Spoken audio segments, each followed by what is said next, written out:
Oui, oui. Sympa, ça. J'ai affiché là Madame Ikram déjà qui fait un bon travail ici du design thinking ici en Tunisie. Déjà, je la salue et j'espère très bien qu'on va faire moi et elle ici en Tunisie un petit meeting ou une petite rencontre. Donc, je profite déjà. On se connaît pas, on se connaît peut-être juste sur LinkedIn ici. Donc, mais je trouve que ce qu'elle dit, il est très important. L'UX, c'est pas une affaire de mindset. C'est une affaire de mindset, moi, je pense. Bah attends, j'essaie de comprendre. Le problème des entreprises réticentes quant aux UX, c'est qu'elles ne sont pas dans le mode agile, n'acceptent pas d'intégrer un nouveau mindset. Bah oui, bah c'est sûr que, en fait, un des gros problèmes qu'on rencontre, enfin moi là j'ai encore dit à une collègue, c'est que faire du design d'expérience, ça implique de changer complètement la façon de concevoir les produits et les services. Et ça, je crois qu'il n'y a pas beaucoup de clients qui s'en rendent compte, enfin qui en ont conscience, on va dire, de l'impact que ça a sur la façon de s'organiser derrière. C'est-à-dire que on est encore une fois, je répète, pas des exécutants. On est là pour guider la conception en recueillant des données riches et pertinentes sur les utilisateurs pour orienter les choix et pour améliorer un produit ou concevoir un produit qui véhiculera une bonne expérience. Donc, tu vois, il faut nous voir comme des consultants, conseillers, guides et pas des exécutants.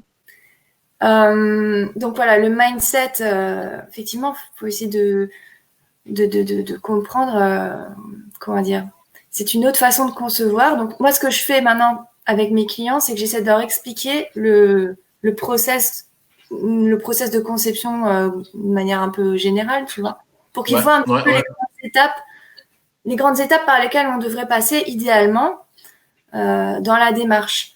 Donc, bon, tu connais un peu les grandes étapes, hein, mais voilà, définition déjà du projet pour commencer. Hein, c'est quoi vos objectifs, vos symptômes, c'est quoi que vous voulez voir améliorer vous.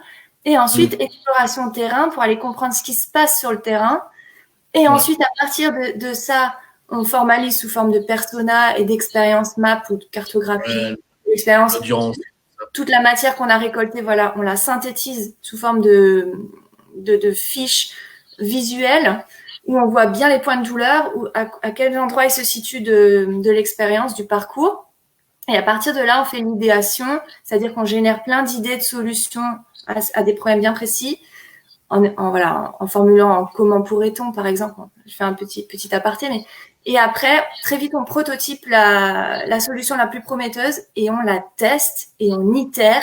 Et là, c'est une boucle, alors là, on ne voit pas, mais c'est une boucle, on itère, on fait des évaluations itératives. C'est un process itératif, en fait. Oui, alors, ouais, et sur ce truc d'itération, on me dit souvent, ah, mais c'est comme l'agile.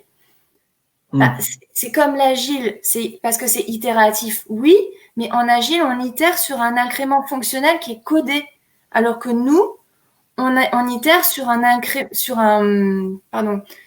prototype qui n'est pas codé au départ. On itère sur du papier. Alors là, j'ai pas de prototype autour de moi là, mais tu vois, on itère sur des feuilles en fait. On dit, c'est vrai. Ouais, on dit aux personnes. Regardez, si vous cliquez ici sur votre interface, vous atterrissez sur cette page, etc. Et on voit comment ils se comportent, comment ils réagissent, sans qu'on leur explique.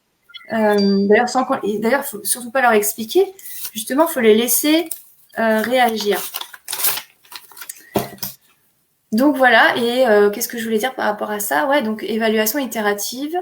Et oui, et le prototype augmente en fidélité, c'est-à-dire en niveau de détail.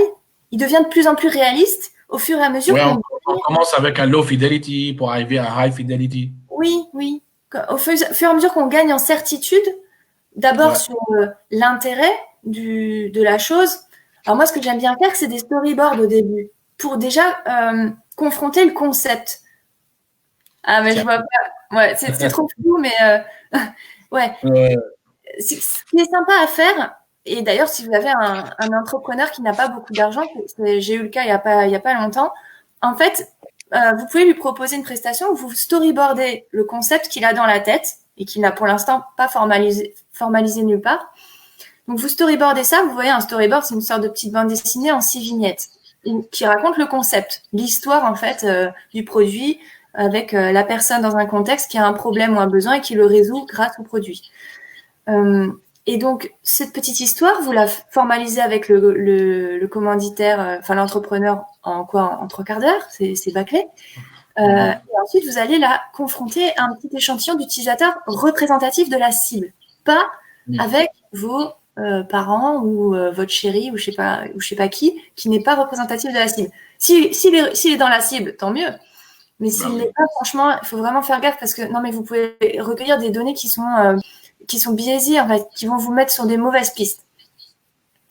Donc, oui, parce qu'en fait, je pense à l'exemple du pilote d'avion, mais par exemple, si vous refaites un cockpit d'avion, je dis n'importe quoi, hein, si vous le testez avec votre maman qui est infirmière, ça n'a aucune valeur. Ok. Pour elle, c'est pire que le mandarin. Et oui, donc je prends un exemple un peu extrême, mais au moins, comme ça, on comprend que c'est vraiment important de... Non, même une voiture simple, c'est-à-dire même une simple voiture, si tu connais pas, si tu n'as jamais utilisé, c'est un peu difficile aussi. Voilà, donc c'est important que l'échantillon soit représentatif de la population qu'on vise.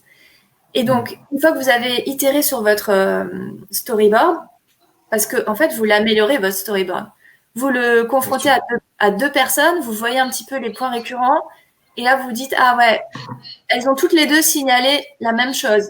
Il faudrait peut-être qu'on essaye d'améliorer le storyboard et de rajouter ce détail-là, par exemple, qu'on a oublié ou quelque chose. Donc, on refait le storyboard, et puis on le confronte à une troisième personne. Et là, on voit que ça passe mieux. Et on se dit, ah, on est sur la bonne voie. On a un peu rectifié le tir, tu vois. Comme si on visait un truc et on l'ajuste au fur et à mesure. Et là, donc tu peux encore refaire ton storyboard et l'améliorer et le tester avec une quatrième personne.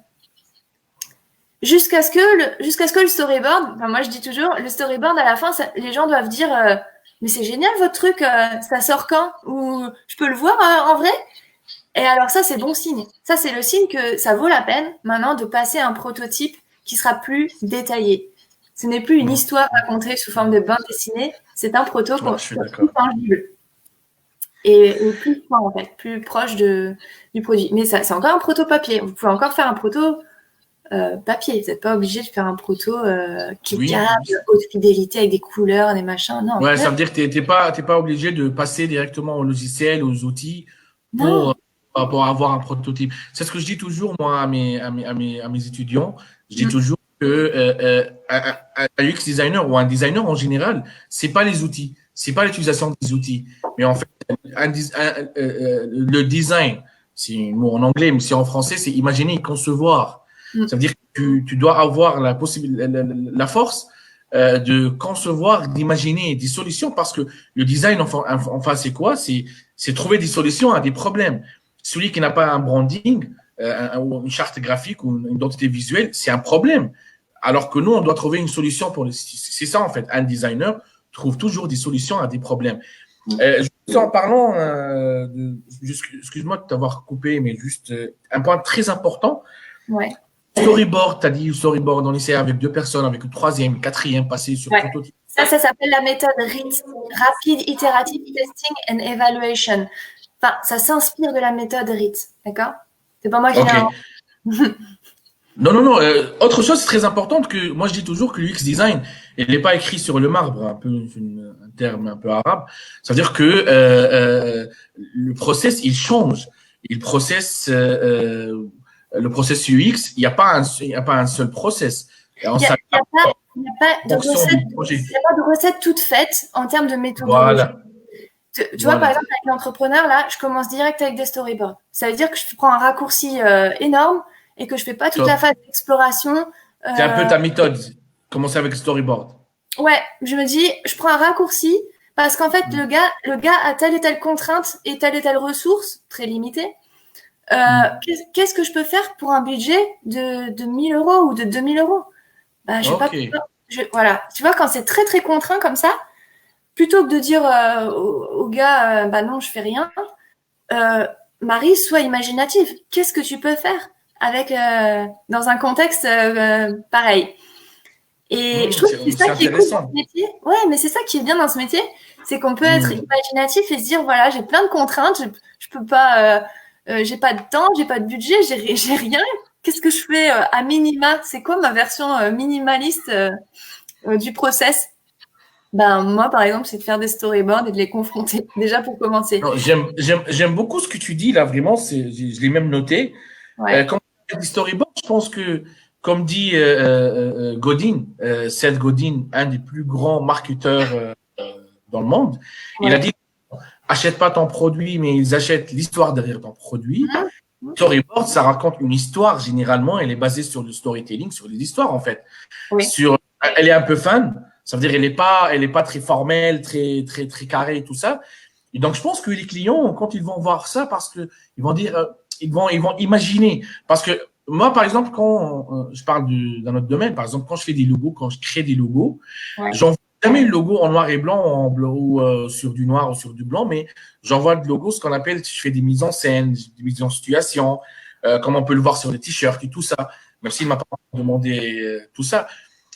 Pourquoi je dis toujours, pourquoi en fait je m'explique, c'est parce que quand ils vont voir leurs produits un peu dans le réel, ils vont commencer à imaginer parce que c'est comme leur bébé finalement.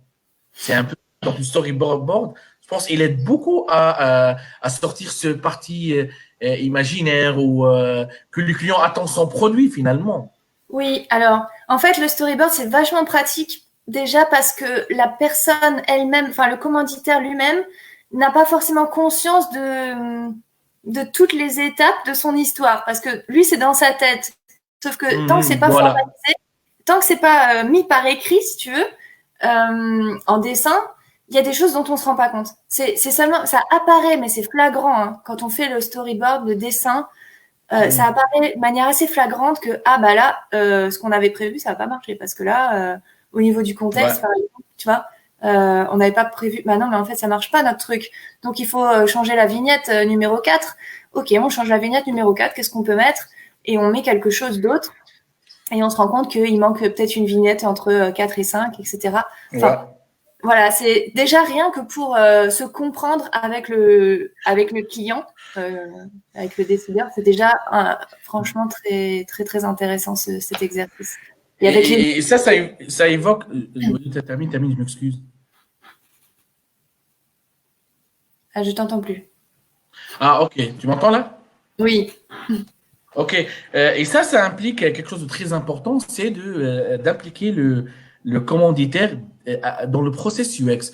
Moi, avec l'expérience, j'ai vu que plus on implique les commanditaires, les gens qui payent, les gens qui ont des projets, plus on les implique sur des projets, dès le début surtout, plus ils disent ah ouais, le process il est bien et tout ça, ça m'aide beaucoup, tout ça parce que ils voient directement, réellement, à quoi ça sert, comment le process il est et tout ça. Et moi, surtout en Tunisie, expliquer aux gens qui doivent payer pour l'UX design, c'est un peu dur, mais j'ai réussi, surtout moi dans le sprint design et tout ça. Et je dis toujours que une fois que vous allez terminer le sprint design, vous allez changer votre idée, vous allez changer votre point of view about all the project. À propos de tout le projet, je sors ma partie anglaise quand je parle et tout ça. Mais impliquer le client, c'est assez important aussi. Quand je dis client, moi je parle toujours de commanditaire, de stakeholder. Oui, d'accord. Il faut vraiment l'impliquer parce que parfois, hein, on avoue que nous, on se plaint toujours du client, ouais, les clients. Mais avoue aussi qu'on fait rien pour améliorer cette relation parfois. Oui. Et tu sais quoi, c'est vraiment paradoxal. Parce qu'en fait, on est censé être des pros de l'empathie. Hein, bah voilà, c'est ce que je veux. On est censé se mettre à la place des utilisateurs finaux et compagnie, d'être super empathique, avoir des tas de techniques pour les comprendre, pour comprendre leurs besoins, leurs motivations, tout ça. Mais par contre, on n'est pas capable de le faire avec nos propres clients, les fameux commanditaires. C'est exactement ça. Donc, c'est vrai que, mais alors moi, la première, hein, je me plains de clients qui sont difficiles et tout. Mais en vrai, il faudrait plutôt voir, je pense qu'il faudrait vraiment se dire, OK, essayons de les comprendre. Essayons de comprendre ce qu'ils veulent. Je crois que c'est dans Growth Hacking, le livre, il dit vraiment, essayez de comprendre l'autre, ce qu'il veut, C'est ça la clé en fait. Et oui, soyons empathiques avec ces gens-là d'abord, avant d'être en empathie avec les utilisateurs. Parce qu'en fait, c'est eux qui vont payer la prestation. Donc, il faut quand même qu'ils aient un intérêt à cette prestation. Ouais, je suis tout à fait d'accord. Surtout que notre métier, il est basé sur l'empathie. Si on n'arrive pas à comprendre les clients, les problèmes ils sont exactement, voir, penser un peu comme le client, comme l'utilisateur, comme toutes les parties qui sont impliquées dans le projet de près ou de loin. C'est comme un problème si on n'a pas d'empathie. C'est un peu ça, non? Oui. Alors là, il y a une question que j'aime bien poser en début de projet, c'est les craintes et les espoirs. Hopes and fears. Yeah. Et ça, si tu fais une réunion avec les clients, enfin les commanditaires et l'équipe, parce que moi j'essaie de très tôt avoir un petit peu de membres de l'équipe, tu verras que cette question, en fait, elle est super parce que tu vois exactement ce qui leur fait peur et ce qu'ils espèrent. Eux, en tant que commanditaires ou que partie prenante. Et en fait, ça, il faut juste apprendre à l'entendre et vraiment à le prendre en compte, presque tout autant que les besoins des utilisateurs. Oui. Voilà. Moi, je pense que d'abord, j'essaie de répondre à leurs craintes et leurs espoirs, mais je vais le faire avec une démarche centrée utilisateur. Oui, moi je suis tout à fait d'accord. Moi personnellement, je suis fan de Jesse James Garrett, c'est Nicole. Et Jesse James Garrett, j'aime beaucoup comment il a un peu déchiffré ou il a expliqué un peu le processus UX. Et dans la première partie, la partie stratégie, ou comment lui il les a appelés les éléments, il a dit que la première partie ou la plus importante, c'est deux choses. C'est business goals and user needs. Ça veut dire que c'est quoi les buts ou les objectifs du business, donc notre stakeholder, ou notre client, comment je l'appelle, et nos utilisateurs, les besoins utilisateurs. Donc, ces deux, on part surtout par un nouveau projet, ou même pour une refonte. Bien sûr. Et alors, toujours, il faut comprendre les deux parties. Oui, et tu sais ce qui est très flagrant, c'est que dans le design sprint, puisque tu parlais de ça et ça me faisait sourire. Allez-y, on va parler de design sprint maintenant. On va parler de ça. Qu'est-ce que je voulais dire? Oui. Oui, ce qui est très flagrant, c'est que le premier jour du design sprint, et dans le design sprint 2.0, la première demi-journée, elle est vraiment axée sur les sprint questions et comment ça s'appelle, le sprint goals, le 2 years goal, pardon. Donc l'objectif dans 2 ans. Les long terme et en fait exactement les long terme et court terme en fait, c'est ça. Voilà, l'objectif à long terme et les questions du sprint. En fait, comme il explique Jack Knapp dans son livre, c'est commençant par la fin en fait. Oui, oui. Alors, et cet objectif à long terme, c'est évidemment un objectif business. Ok, ça ne va pas être autre chose. Donc évidemment c'est ça, d'accord. Les sprint questions, c'est typiquement des choses, des questions. Qu'est-ce qui va vous empêcher d'atteindre le goal dans 2 ans? Ben nous on a peur qu'il se passe ça ou on a peur de ci de là. Et ça c'est les sprint questions qu'on va essayer de lever grâce au design sprint. C'est ça. Et c'est évidemment des questions business, mais qu'on va essayer auxquelles on va répondre grâce à une démarche centrée sur les utilisateurs finaux. Mais on va vraiment répondre à ces questions-là, d'abord. Oui, c'est ça. En fait, on commence déjà, et surtout que la première journée aussi, il y a l'interview avec le client, le stakeholder, le commanditaire. Il y a l'interview avec lui, le how might we, ça veut dire comment on peut améliorer aussi ces points, comment on peut faire et tout ça. En parlant du design sprint ou sprint design, comme on dit aussi en anglais, sprint design, maintenant, on écoute beaucoup, ça sort des petites méthodes à gauche à droite. Moi, j'ai lu le livre de Karine Lallemand, que je salue déjà. Le livre, il est magnifique. Surtout la deuxième édition, il est magnifique, il est juste magnifique. Elle explique bien.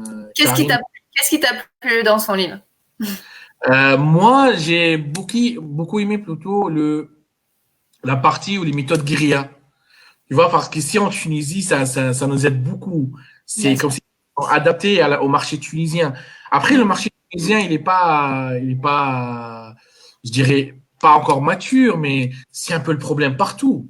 C'est un peu le problème partout. C'est seulement, je dirais, les top 500 sociétés dans le monde qui font un peu l'UX. Ils ont leur propre process et tout ça, mais avec les Mais autres, tu sais, par rapport à ces méthodes guérilla, le truc c'est que on fait tous des méthodes guérilla. Je veux dire, à part ceux qui font de la recherche et qui font des super tests utilisateurs avec je ne sais combien de personnes dans leur échantillon parce qu'il faut que l'échantillon soit ultra valide, ultra parfait. Euh, on fait tous du guérilla en fait. Nous les bah oui, praticiens c'est ça. professionnels de l'UX. Ben oui, c'est ça, c'est vrai. Et en fait, c'est en parlant du livre et tout ça, parce que pourquoi j'ai évoqué le livre? Parce qu'aujourd'hui, on a Guerilla UX, on a le Ouais. Lean UX aussi, on a un Spring Design, je sais pas, peut-être dans un an ou deux, une autre société qui va nous sortir une autre méthode. Tous Ouais. ces méthodes, moi, je te pose la question, est-ce que c'est juste des méthodes comme ça que Google ou autres font leur promotion, ou c'est des vraies méthodes qui nous aident et tout ça, qui aident vraiment déjà, qui nous aident nous en tant que UX designer à aider Mhm. les Bah, commanditaires. concernant le design sprint ou le Lean UX, c'est ça, hein, tu parlais du Lean UX. Ouais, j'ai Ouais. parlé de Linux. Ouais. Moi, je pense pas que ce soit des mecs, comment dire. Ok, en fait, je pense que ce qui s'est passé pour eux, c'est qu'ils ont trouvé une combine pour être plus efficaces Voilà. au travail. D'accord? Ils ont trouvé une façon d'avoir D'aller vite. ouais, d'aller vite, d'avoir des réponses plus pertinentes, tout ça. Ouais. Aussi de moins s'ennuyer, hein, parce que le livre de Jake Knapp, quand même, la première phrase, c'est ça, en fait, je crois, hein, c'est qu'il s'ennuyait ou il voyait plus trop de sens à ce qu'il faisait. Euh, comment dire, je pense que le point de départ, quand même, ça reste, on essaie d'améliorer les choses. Mm. Euh, Ensuite, on trouve une combine, une méthode, on la formalise. Enfin, d'abord, on l'expérimente soi-même et on voit que ça marche. Et on se dit, bah, c'est génial, en fait, on va peut-être en faire un livre pour que d'autres puissent en bénéficier. Et après, évidemment qu'il y a le côté un peu marketing. Ouais, Euh, c'est vrai. mais je pense qu'au départ, il n'y a pas de mauvaise intention, tu vois. C'est pas, je sais pas, on va inventer un truc exprès pour le vendre. Mm. Je pense plus que tu vois, c'est comme des gens comme toi et moi. Peut-être un jour, on va trouver une combine et puis on va se dire, ben, faut partager et peut-être le monétiser. Pourquoi est-ce qu'on donnerait ça gratuitement finalement? Oui, oui, c'est vrai, c'est vrai. Comme disait, je pense, le Joker pour Batman dans le film, il a dit si tu sais faire quelque chose, ne fais pas gratuitement. Si tu maîtrises quelque chose, ne fais pas gratuitement, tout simplement. Ben oui, mais après, on essaye tous de survivre. Alors, à moins qu'on soit rentier, on essaye tous de gagner un peu d'argent pour vivre dans ce monde capitaliste. Euh, Bah oui, c'est un peu ça aussi, c'est un peu ça aussi. En fait, on n'a pas trop le choix. Donc, enfin, moi, personnellement, je leur en veux pas. Je leur en veux pas de vendre leurs livres et de faire de la com autour de ça. Et Non, je suis d'accord, je suis d'accord. Non, mais moi, si je pose la question, en fait, je fais un peu l'animateur. oui, Je oui. connais les réponses déjà, je fais un peu le bourdin. Mais, Non, je t'ai dit pas mais, Bourdin. hein? Je t'ai dit pas Bourdin. Bah, pas Bourdin, pas Pascal Pro aussi. En tout cas, moi je trouve que, par exemple, le sprint design, on est en train de parler de sprint design. Moi, le sprint design, vraiment, il m'aide beaucoup à aller vite, rapidement, à Mm, montrer des résultats rapidement à mes clients, je suis d'accord. à, Ouais. à mettre le point dès le début sur les pain points, ça veut dire les points qui font mal. Ouais. Euh, euh, Surtout que moi, ce que j'aime dans le sprint design, que ça implique le client dès la première minute. Ouais, ouais. Dès la première minute, moi, je commence, même sur ma chaîne YouTube, with Marwan, j'ai une petite partie sur le sprint design, c'est-à-dire dès le début, on commence, on explique un peu le sprint design, c'est quoi les livrables, c'est quoi tout ça, et après, on laisse le client parler, c'est-à-dire le commanditaire, il parle, on pose sur les stick notes là, sur les, Ok. écrit un peu les sticky notes, on écrit un peu les how might we, comment on peut améliorer ça, améliorer ci. Cette technique, elle est juste géniale. Elle est juste géniale. Ben oui. C'est-à-dire que tu laisses la personne parler, donc elle va te raconter pourquoi elle est là, qu'est-ce qui pose problème aujourd'hui avec son service, son système, et elle va s'exprimer sur ce qu'elle attend et tout du projet. Et tout ça, on va le transformer en how might we. Moi, je trouve cette méthode géniale. En Oui, fait, oui, tu moi je peux trouve. faire un discours qui part un peu dans tous les sens, avec des choses très disparates. Tu vois, si tu prenais des notes, en fait, ça deviendrait un bazar, en fait. Tu pourrais pas l'exploiter. Exactement.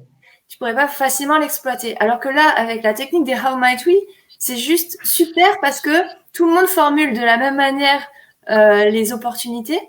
Et en plus de façon, alors ce que je trouve cool, c'est que How Might We doit être formulé sous forme de questions ouvertes, optimistes Exactement.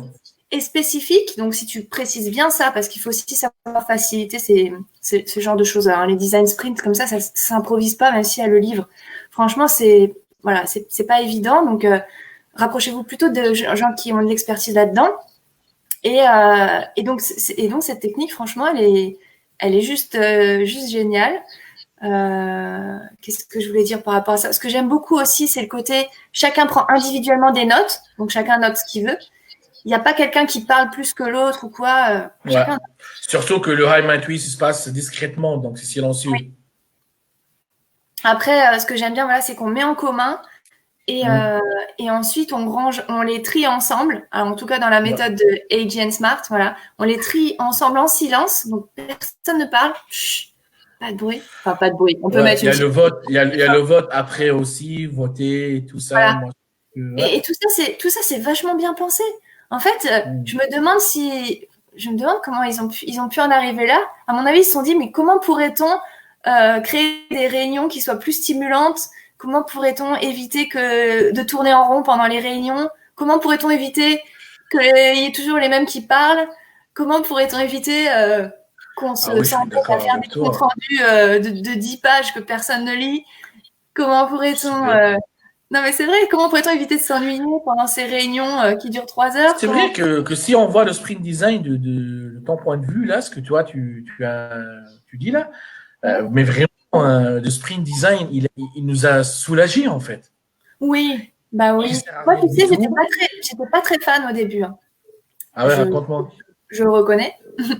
Je reconnais que je n'étais pas emballée parce que j'avais l'impression qu'on faisait des trucs rapidement et qu'en fait, on faisait pas de la qualité. Sauf qu'en fait, ça veut dire que parce que c'est rapide, peut-être c'est pas une bonne qualité, c'est pas bon. Oui, et puis aussi que c'était toujours le même process, alors que les méthodes de design UX, normalement, tu les sélectionnes, tu les combines en fonction des contraintes et des ressources du projet. Donc, tu vois, tu peux vraiment faire des mixtures complètement différentes d'un client à l'autre. Et là, je me disais, mais design sprint, etc., non, c'est... Voilà. Je me même dit, c'est le fast-food du design UX. Et en fait... Ouais, peut-être. Mais non, mais c'est bien aussi parfois de l'expérimenter et de voir concrètement ce que ça donne. Et en fait, le gros apport, c'est que ça sensibilise les gens en un temps hyper court et que ça les projette dans notre façon on va dire, de raisonner et de concevoir en très peu de jours, donc en 4 jours ou 5 jours en fonction de ce que tu fais. T'as toute une équipe qui a compris le principe en fait de diverger, converger, se focaliser sur les pain points des utilisateurs pour trouver des idées pour les résoudre et ensuite prototyper, etc., etc. Enfin, en gros, ils ont vu le gros du process en un temps hyper rapide. Et ils voient complètement l'avantage. Ouais, ils voient l'avantage parce qu'en fait, tu sors avec un truc tangible. Déjà, tu as un truc tangible, tu as un proto.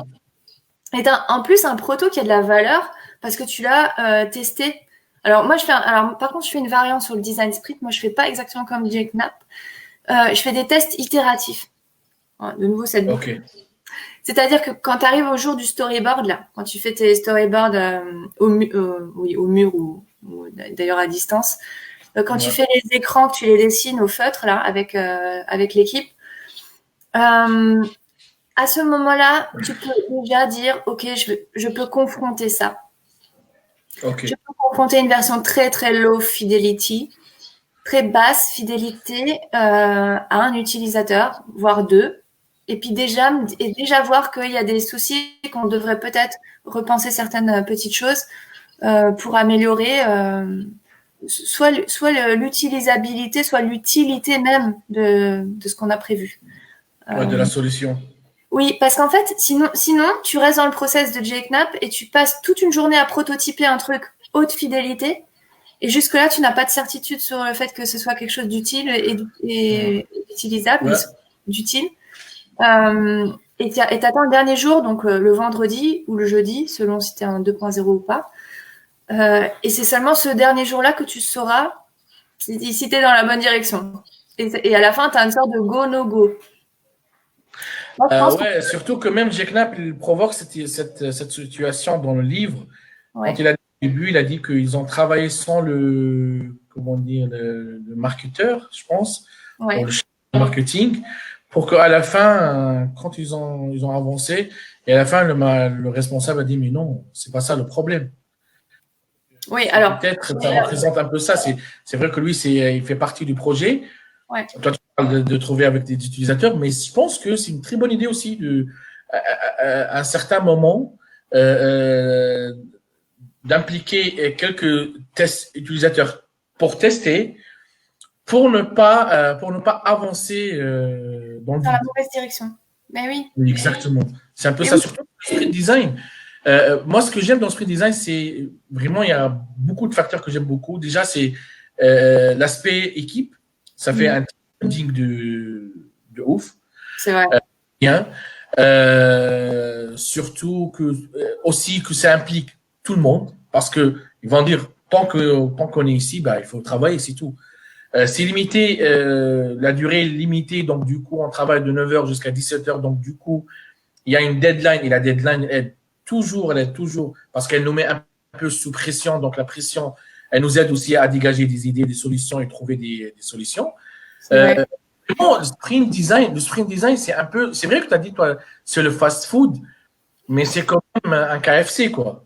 Ça, si c'est un fast food, c'est un KFC, tu vois, Non, mais je dis pas que non, mais je les KFC. dis pas bien. À la fin, t'auras une bonne, comment dire, t'auras quelque chose de mangeable. Mais Exactement, mais j'en ai fait pendant l'année 2019, parce que là 2020, bah, tu sais que Corona est parmi nous. Mais jusqu'à l'année 2019, oui, janvier aussi 2020, j'en ai fait encore deux sprint design. Mais l'année 2019, j'en ai fait presque cinq, avec des Tunisiens, surtout avec des Tunisiens, et ils m'ont dit à la fin, mais vraiment, on n'a jamais cru que presque tout le monde nous dit ça. Tous ouais, mes clients ont dit, ah ouais, mais cette méthode, elle est juste magnifique. ouais. Ça, on me dit déjà, ouais, en Tunisie, on peut faire ça. Alors oui, on peut faire ça parce que c'est simple déjà. Et ça ne Ouais. demande pas de ressources pour un client. Mm. Parce que tu peux vraiment faire le process UX, aller chercher, faire des focus group, tester. Ah, mais vraiment, c'est de l'argent. C'est de Bien, l'argent. bien C'est sûr. énormément de l'argent. Alors Ouais. qu'avec Sprint Design, t'es Ocean Bolt, en fait. T'es direct, tu vas directement là où tu veux. Le client, il est devant avec toi, il voit le changement, Mm. l'évolution, peut-être la transformation aussi de Ouais, son c'est vrai. projet. Moi, j'ai commencé avec des projets, des clients, tu sais que les clients, généralement, ils ont pas l'orgueil, mais ils sont contents de leur projet. Leur projet, pour eux, c'est le nouveau Airbnb, quoi. Pour eux, c'est toujours comme ça. Et ils viennent, moi, je dis, OK, revenez un peu sur Terre, parce qu'une fois que le sprint est fini, vous allez changer votre point de vue. Ils me disent non, non, non, non. Et à la fin, ils me disent, ah ouais, vraiment. Là, on commence à voir nos blind spots parce on a des angles morts on peut pas, par laquelle on peut, à travers ces angles morts, on peut pas voir les problèmes qu'on a dans ces projets et tout ça. Donc, du coup, le Mm. sprint design, pour moi, c'est juste un petit miracle, quoi, de Ouais, ouais. Google. Ouais. Oui, moi, je suis d'accord aussi que ça a beaucoup de valeur. Ce qui est vraiment, comment dire, hmm. Ce qui est vraiment intéressant dans cette méthode, c'est que on prend peut-être des raccourcis, d'accord, pour prototyper très vite quelque chose et le confronter. Mais en fait, confronter quelque chose, c'est peut-être plus riche. Enfin, c'est plus facile à. C'est plus. Comment expliquer ça? Tu vois, on fait pas forcément de recherche utilisateur avant le sprint. Parfois, on n'a pas le temps, le budget ou quoi. Et c'est pas très grave parce que on a cette phase où on va tester ce qu'on aura pensé être la bonne solution ou pas. Mais en tout cas, on va la tester. Et comme on va la confronter, eh ben, c'est pas très grave de pas avoir fait la recherche terrain au départ et peut-être s'être un petit peu gouré parce que de toute façon, on va rectifier le tir derrière.